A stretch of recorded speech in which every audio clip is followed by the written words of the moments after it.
हुजूर, बादशाह सलामत ने आपकी खुशनुदी के लिए कुछ तोहफे भेजे। शुक्रिया, बादशाह बड़े फैयाज हैं।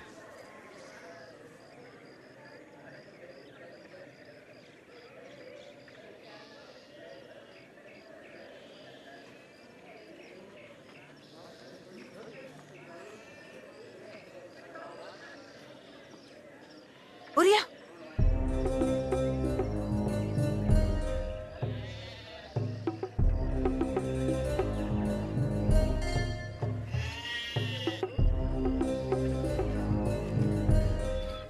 उरिया, आपको घर नहीं जाना चाहिए। हाँ, मैं जानता हूँ। सारे नौकर अफवाह फैला रहे हैं और ये तो वो अपने फजूल वक्त में करते हैं। उरिया, सोचो, तुम्हारी बीवी एक रात बादशाह के उस महल में गुजार कर आई है और अब तुम्हें घर बुलाया गया है, किस लिए? और अकेले तुम्हें ही क्यों? बादशाह कभी भी मेरे साथ धोखा नहीं कर सकते। नहीं, ये नामुमकिन है। उरिया, बात को समझो, ये मुमकिन है। मेरी इज्जत, मेरा नाम। मुझे पता है उरिया, ये मुमकिन है। अगर ये सच है तो मैं बदसबा की जान ले लूंगा। उरिया, क्या मतलब कि वो अपने घर नहीं जाएगा? उसे वहां जाना ही होगा। उसने सारी रात बादशाह के दरवाजे पर ही काटी है।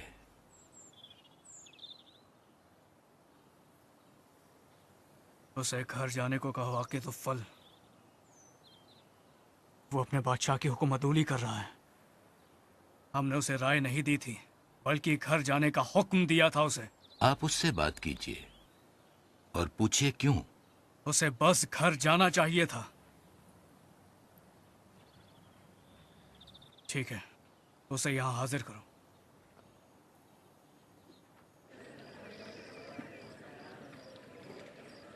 सलाम वालेकुम।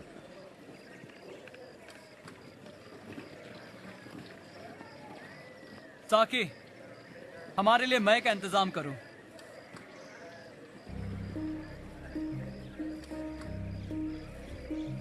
लगता है वो घर नहीं जाएगा। सारा यरूशलेम पाते बना रहा है। काफी अफवाहें फैल रही हैं। इससे कुछ मतलब नहीं निकलता। हर बड़ी अफवाह के पीछे कुछ तो होता ही है। बड़ी और अफवाह, इन दो लफ्जों की वजह से ही मैं आधी बातों को अनसुना कर देता हूँ। शुक्रिया। खुशामदीद। शुक्रिया। खुशामदीद।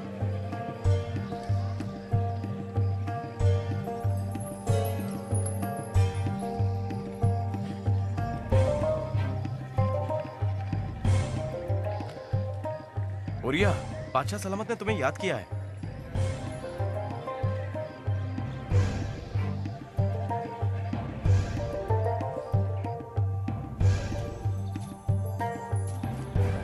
उरिया, तुम्हें देखकर हमें बहुत मसरत होती है।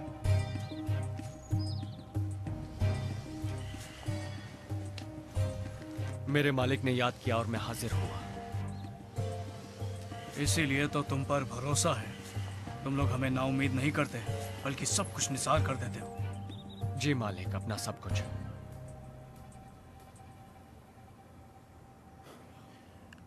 उरिया, हम तुम्हारे लिए कुछ अच्छा करना चाहते हैं। तुमने सफर किया है और बहुत थके हुए हो। हमें पता चला कि कल रात तुम घर नहीं गए, ऐसा क्यों? आखिर बात क्या है?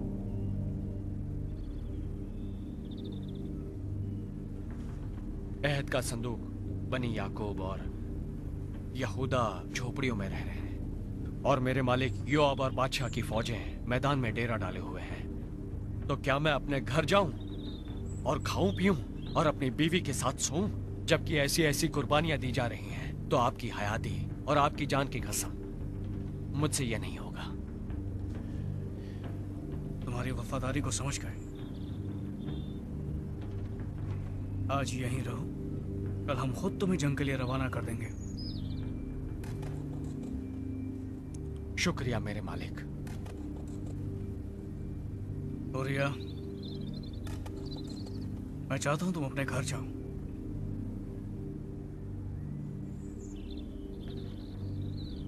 मुझसे जितना होगा मैं करूंगा मेरे बादशाह।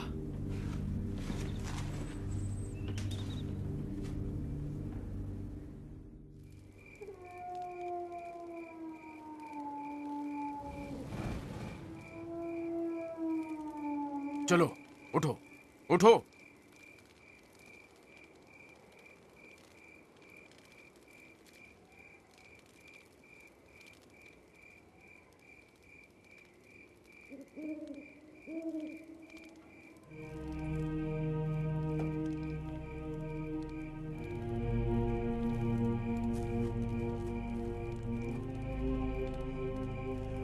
आदम यहाँ आओ।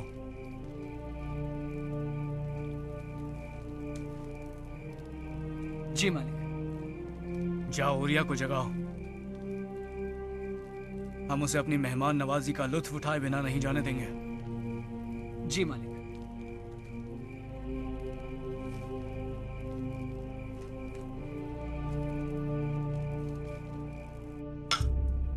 आज रात तुम और हम जश्न मनाएंगे।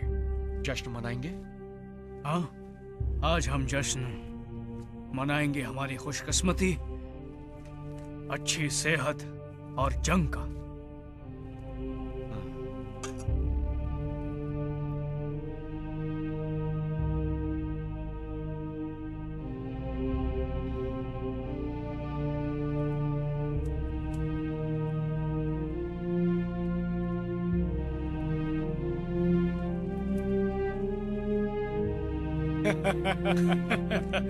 ये मैं तो लाजवाब है। कहां से आई है? मैंने आज तक इतनी बेहतरीन मैं नहीं चखी।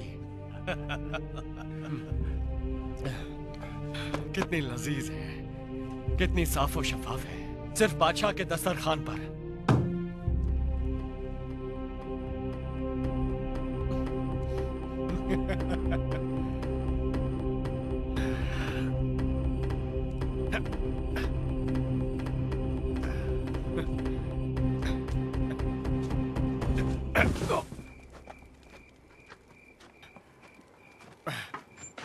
तुम क्या कर रहे हो?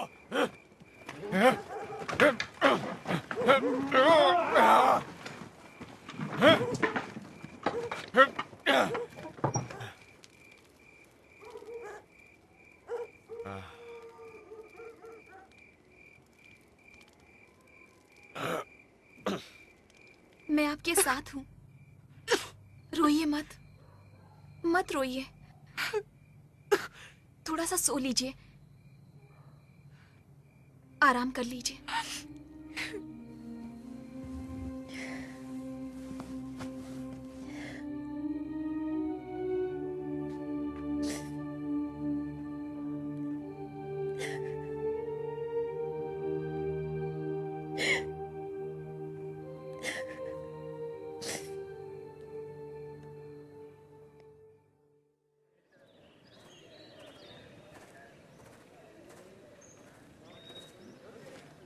बादशाह ने तुम्हें फौरन हाजिर होने को कहा है। जैसा बादशाह सलामत चाहे।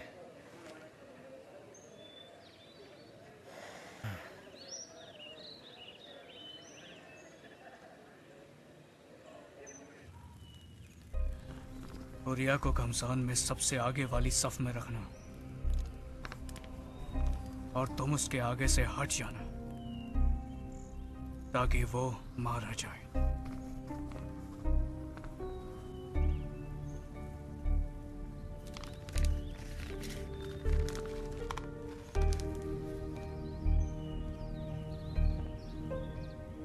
हम चाहते हैं ये खत तुम युआब को जल्द से जल्द दे दो। जी मालिक। तुमने बखूबी बनी याकूब की खिदमत की है मेरे कप्तान। सलामती में जाओ। मैं एक फौजी का फर्ज अंजाम दूंगा।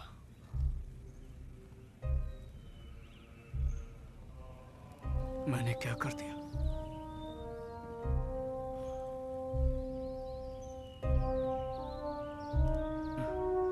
क्या कर दिया?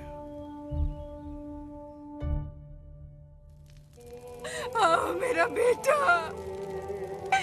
मेरा इकलौता बेटा, मेरा प्यारा बेटा, मेरा लाल मारा गया। उरिया, उरिया मेरे लाल, हाय मेरा लाल, हाय मेरा बच्चा मारा गया।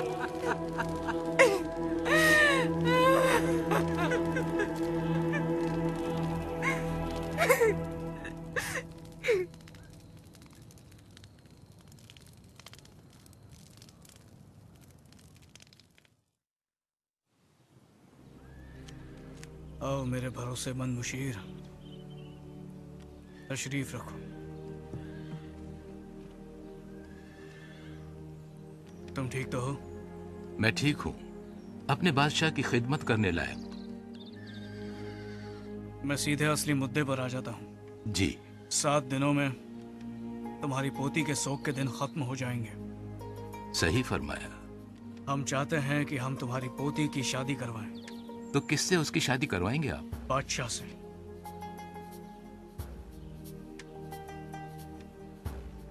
हालांकि हमें शोक के दिन पूरे होने का इंतजार करना होगा, पर तुम फौरन अपनी तरफ से तैयारी शुरू कर दो। शाही खजाने में से जो चाहिए वो ले सकते हो।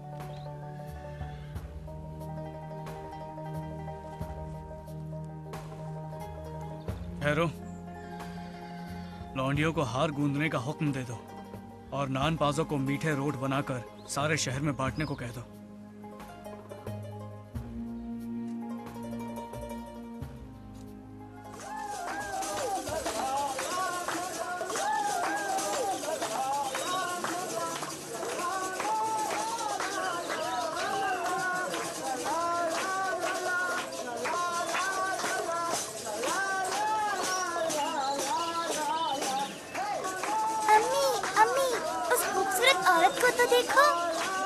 वो, उसका नाम है बदसबा। कुछ लोग कहते हैं वो एक कस्बी है।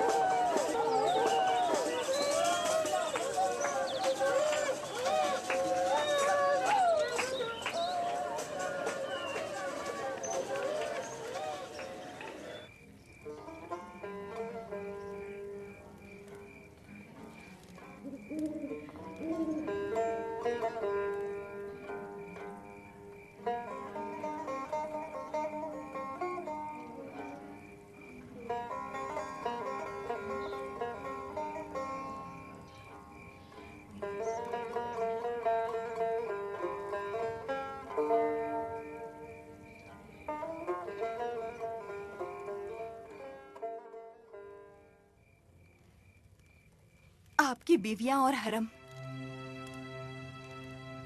वो सारे के सारे मुझसे नफरत करते हैं। उन्होंने पिछले 7 महीनों में मुझसे एक लफ्ज तक नहीं बोला।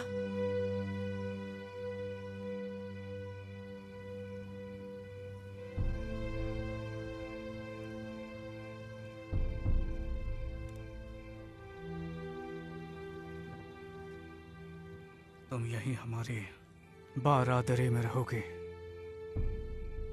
और यहीं हमारा बच्चा पैदा होगा। हमने दाइयों को बुलवा लिया है।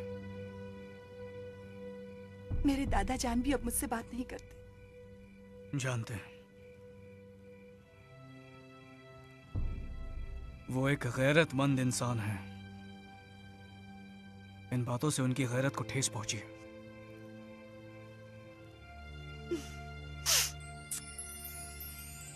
दाऊद, मेरी जान, इसमें हम दोनों शामिल हैं। ये कभी मत भूलना कि मैं तुम्हें दिलो जान से चाहता हूं। बस इतना ही मेरे पास है दाऊद।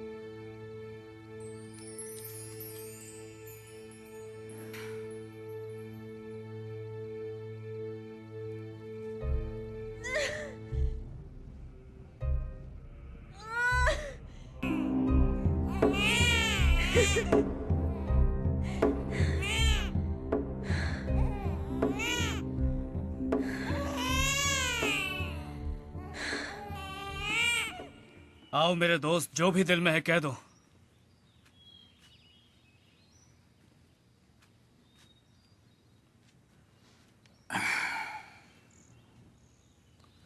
आए बादशाह, एक बहुत बड़ी नाइंसाफी हुई है। क्या बात है बताओ, और हमारा वादा है तुम्हारी खातिर हम इंसाफ करेंगे। मेरी खातिर नहीं, इस सरजमीन और बनी याकूब की खातिर। तो फिर बनी याकूब की ही खातिर। आए बादशाह, किसी शहर में एक अमीर और एक गरीब शख्स रहा करते थे। उस अमीर के पास बहुत से रेवड़ और गल्ले थे, पर गरीब के पास सिर्फ एक भेड़ थी। वो उस भेड़ से हद से ज्यादा प्यार करता था। वो उसके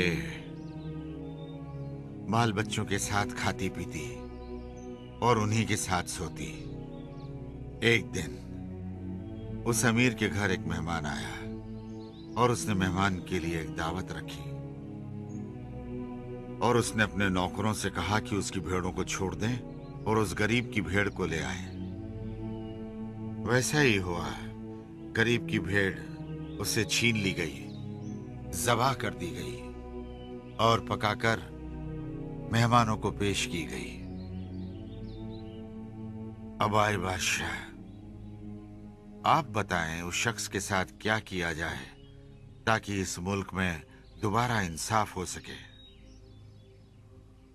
अल्लाह के कसम, जिसने भी ये किया है वो वाजिबुल कत्ल है, मगर पहले उसे भेड़ का चौगुना भरना पड़ेगा। उसे सजा दी जाएगी, ना सिर्फ चोरी करने की मगर एक गरीब पर तरस ना खाने की भी। तो कौन है वो? वो शख्स तू है। अल्लाह ताला अपने बंदे दाऊद से यूं फरमाता है, मैं तेरा रब बनी याकूब का परवरदिगार, मैंने तुझे मसा करके बनी याकूब का बादशाह बनाया। मैंने इसराइल और यहूदा का घराना तुझको दिया और मैं तुझे सब देता जो तेरे दिल ने चाहा था, मगर तूने मेरी हुक्मदुली की। तूने मेरी बात की तहकीर करके मेरे हुजूर ये बदी क्यों की है? अल्लाह फरमाता है, तलवार तेरे खिलाफ तेरे ही अपने घर से उठेगी, क्योंकि तूने रब को हकीर जाना है और उस हित्ती उरिया की बीवी को छीन कर अपनी बीवी बना लिया है। देख, मैं शर को तेरे ही घर से तेरे खिलाफ उठाऊंगा और मैं तेरी बीवियों को लेकर तेरी आंखों के सामने तेरे हमसायों को दूंगा और वो दिन दहाड़े तेरी बीवियों से सोबत करेंगे, क्योंकि तूने छिपकर ये किया, पर मैं सारे लोगों के सामने ये करूंगा।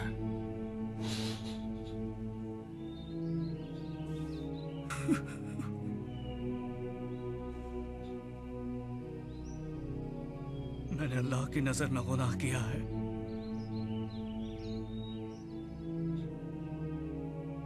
और यकीनन उसने साउल की तरह मुझे रद्द कर दिया है। अब बताओ नातन,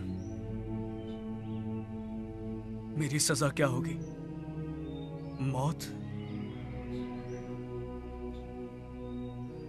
अल्लाह ने तेरा गुनाह बख्श दिया, तू मरेगा नहीं, क्योंकि तूने इस काम से अल्लाह के दुश्मनों को कुफ्र बकने का बड़ा मौका दिया है। इसलिए जो लड़का तुझसे पैदा होगा वो मर जाएगा।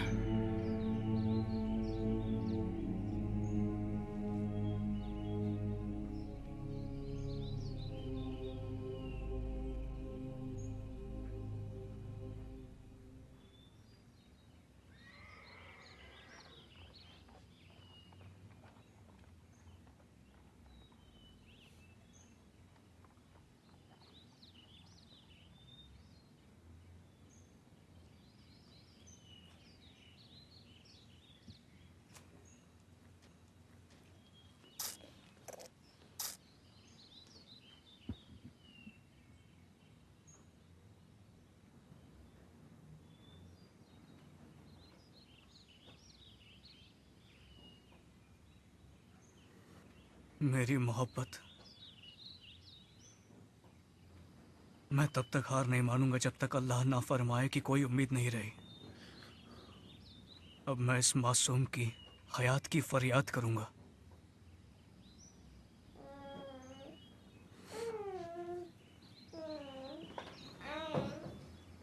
दाऊद,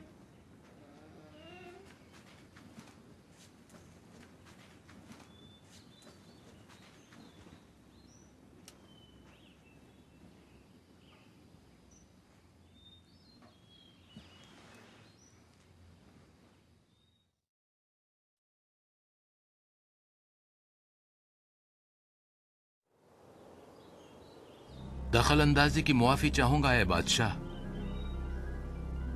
आओ मेरे दोस्त, बैठो, बताओ जो तुम्हारे दिल में है। खड़े रहना बेहतर होगा। आपको बताने के लिए बेचैन हूं। तुम्हें पता है तुम अपने दिल की हर बात कर सकते हो। ये बड़ी बात है। कहो अकीतुफल। मैं जा रहा हूं। क्या? ये मुमकिन नहीं। बिन्यामिन और यहूदा के बेटे आपके दरबार में अब नहीं आएंगे। उन्होंने बगावत की बात छेड़ी है जो दूर दूर तक सूरमा लोग भी कर रहे हैं। मेरी पोती बदसबा की वजह से जो शर्मिंदगी हुई। अकीतुफल, हमें यहाँ तुम्हारी जरूरत है, हमें सलाह देने और महल में हमारे कान बनने के लिए। ए बादशाह, आपको मेरे बूढ़े कानों की जरूरत नहीं, ना खुशी के ढोल सुनने के लिए जो लोगों में जोर जोर से बज रहे हैं। तब मुझे आपकी हिकमत चाहिए। हिकमत? हालात हिकमत से नहीं संभलेंगे। आपको तो मौजज़ा चाहिए। और आप मुझे इस हाल में छोड़ देंगे? मैं जा रहा हूं, पर कह नहीं सकता कब लौटूंगा।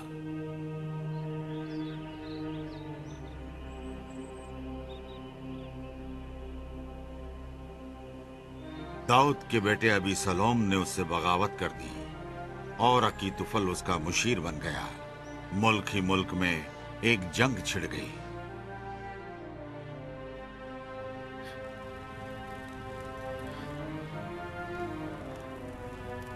मेरा बेटा अबी सलोम, कितना हंसी, कितना खुश।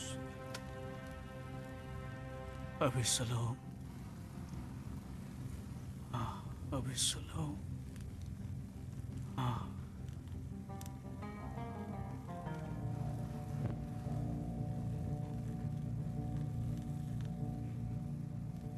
आप इतने गमज़दा क्यों लग रहे हैं?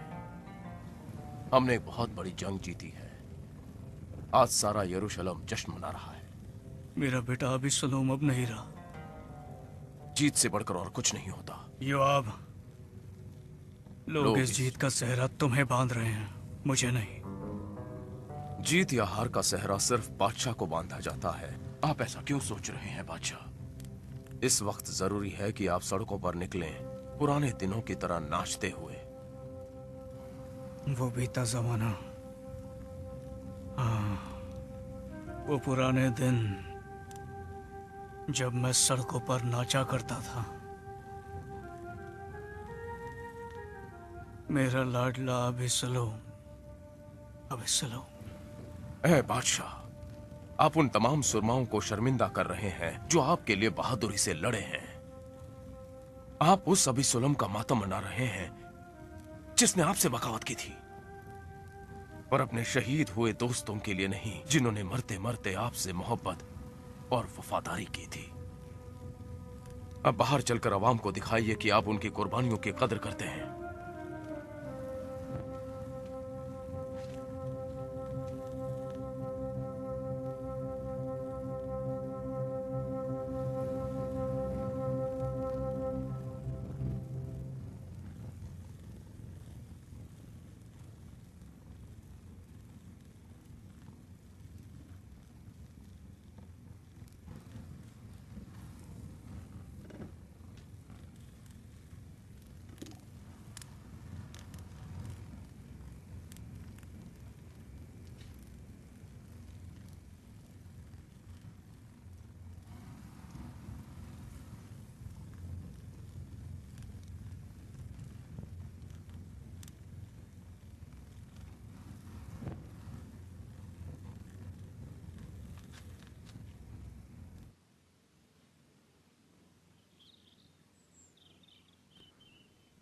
हमें अकेला छोड़ दो।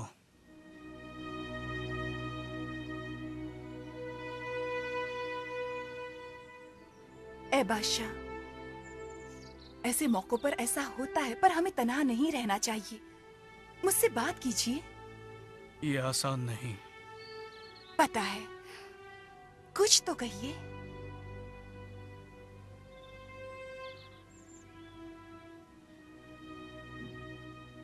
शायद तुम ही वो हो जो हमारी बात को समझोगे। यही वो बातें हैं जो मुझे परेशान कर रही हैं। थोड़ा सा जलाल हम पर से जाता रहा, खुशी की चमक बुझ गई। आप क्या कहना चाहते हैं, मैं कुछ समझी नहीं। जब समीउल मेरे घर आए थे और मुझे तेल का मस्सा दे गए, मुझे लगा अल्लाह मुझसे मोहब्बत रखता है, क्योंकि मुझे लगा मैं उसके कवायद पर पूरा उतरा। इसीलिए उसने मुझे चुना और वो कमजोर और गुनहगार लोगों से सख्ती बरतता। अब मैं खुद को औरों से अलग नहीं पाता। बस मेरा दिल वो असलियत दिखाने के इंतजार में था जो दाऊद है। दाऊद? नहीं, यह शर्म हमेशा मुझ में थी, इंतजार करती हुई। पहले मैं किसी से नहीं डरता था, हैवानों तक से नहीं। अगर आज वो जमीन पर पाए जाते तो उनके सामने जाने से भी डर जाता।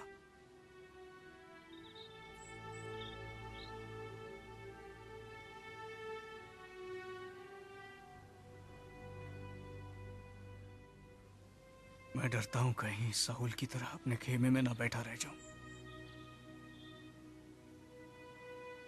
नहीं, मुझे वो जमाना याद है जब आप खुशी और एतमाद से भरकर मैदान जंग से घर लौटा करते थे।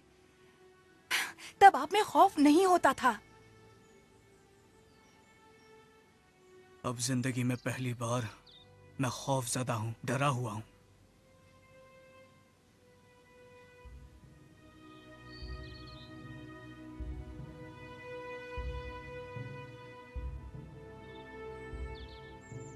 हमने योआब को हुक्म दिया है कि वो इसराइल के सुरमाओं की गिनती करे। नहीं दाऊद, मुझे अल्लाह कहीं भी नहीं मिल रहा है, इसराइल में भी नहीं। अब मैं क्या करूं, बताओ मुझे। तुमने अपनी ताकत पर कभी भरोसा नहीं किया था। आज मैं छोड़ दिया गया हूं। मुझे अल्लाह ताला कहीं भी नहीं मिलता। दाऊद, अब तो आप खुद ही अल्लाह से दूर हो चुके हो।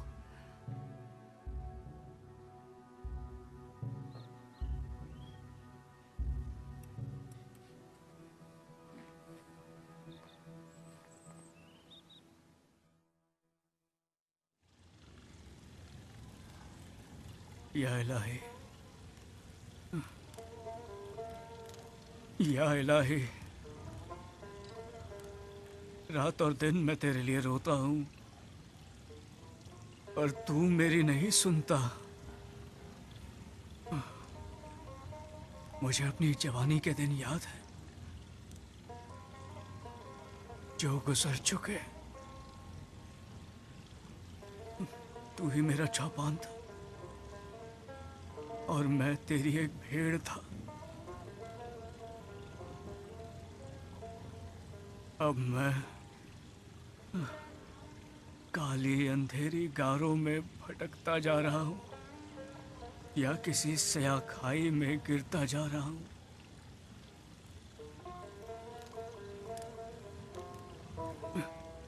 क्या इस अंधेरे का कोई खात्मा नहीं है? क्या तेरे प्यार की रोशनी में लौटने का कोई रास्ता नहीं रहा? मैंने एक बड़ा गुनाह किया है, मेरी रूह खाली है अल्लाह।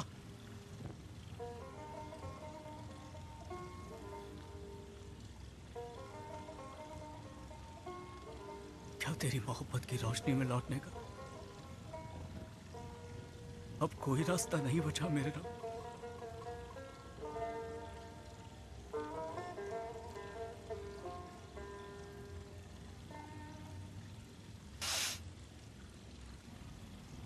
अल्लाह ने मुझे आपको एक पैगाम देने भेजा है।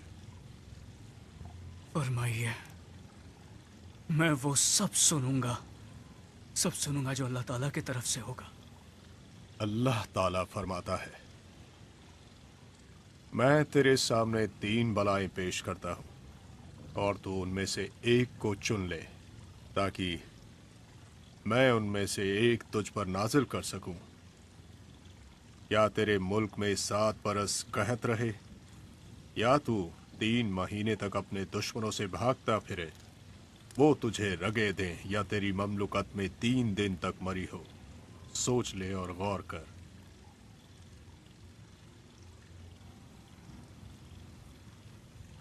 अल्लाह ताला के हाथों में पढ़ना बेहतर है बनिस्बत किसी इंसान के हाथों में पढ़ने से। क्योंकि अल्लाह की रहमत अजीम है, इसलिए आखिरी ही बेहतर होगी। याद ऐसा क्यों कि मुझे सजा नहीं मिल रही है? ओ, बादशाह होते आपको दूसरों से पहले ही कहीं बड़ी सजा मिल रही है।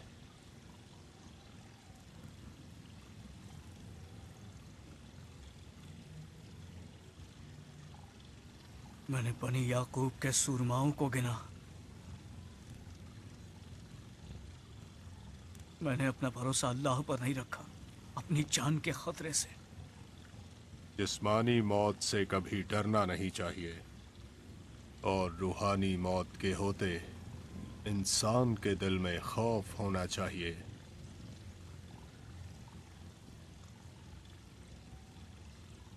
मैं अपने रब के कलाम की इज्जत करूंगा। आपने ही चुना है।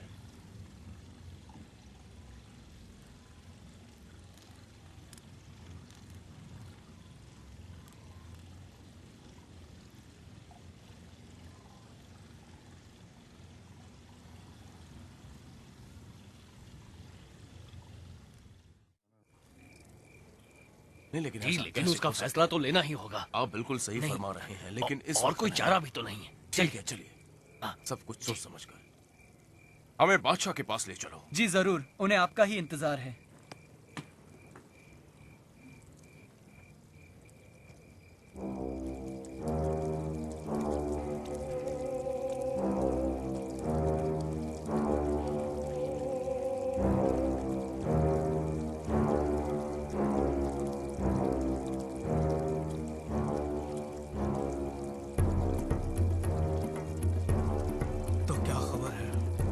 फैल रही है, बादशाह सलामत, अबरून, बैतलहम और शिमाली इलाकों में हजारों लोग मर रहे हैं। यरूशलेम से क्या खबर है? हम शिमाल और दक्खन से मुतासर होंगे।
ये खलिहान में आपकी नजर करता हूँ। नहीं, हम इसकी कीमत देंगे। ये रब्बुल अफ़वाज के लिए है और ये मैं आपको देना चाहता हूँ। समझ में नहीं आता आप इतना बड़ा एजाज मुझसे क्यों छीन रहे हैं? अरोना, अगर अल्लाह ने तुमसे ये फरमाया होता तो हम कबूल कर लेते, और उसने हमसे यह फरमाया है कि उसे ऐसी कुर्बानी मंजूर नहीं जिसमें मेरा कुछ खर्च ना हुआ हो। तो जो कीमत देना चाहते हैं दे दीजिए। इस जमीन के वाजिब दाम क्या होंगे? 600 सोने की अशरफियां। हमारा हुक्म बजा लाया जाए।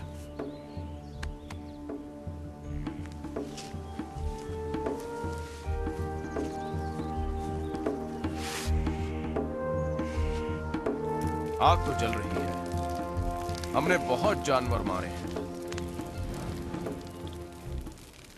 इन बैलों का खून मेरे दिल में बसी शर्मिंदगी और गुनाहों को कैसे मिटा पाएगा?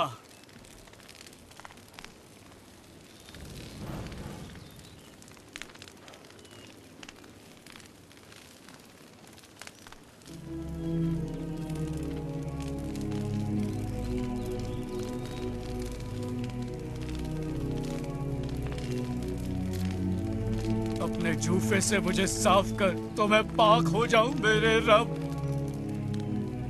मुझे धो और मैं बर्फ से ज्यादा सफेद हो जाऊं। मुझे खून के जुर्म से छुड़ा।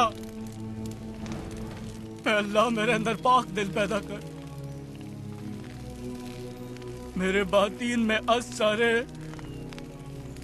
नामुस्तकीम रूह डाल। और बदसबा ने दाऊद को एक और बेटा दिया जिसका नाम सुलेमान रखा गया। और उसके बाप के बाद उसकी ताजपोशी हुई। और अल्लाह ने सुलेमान को चुना उस शानदार हैकल को पूरा करने के लिए जिसका ख्वाब दाऊद ने देखा था।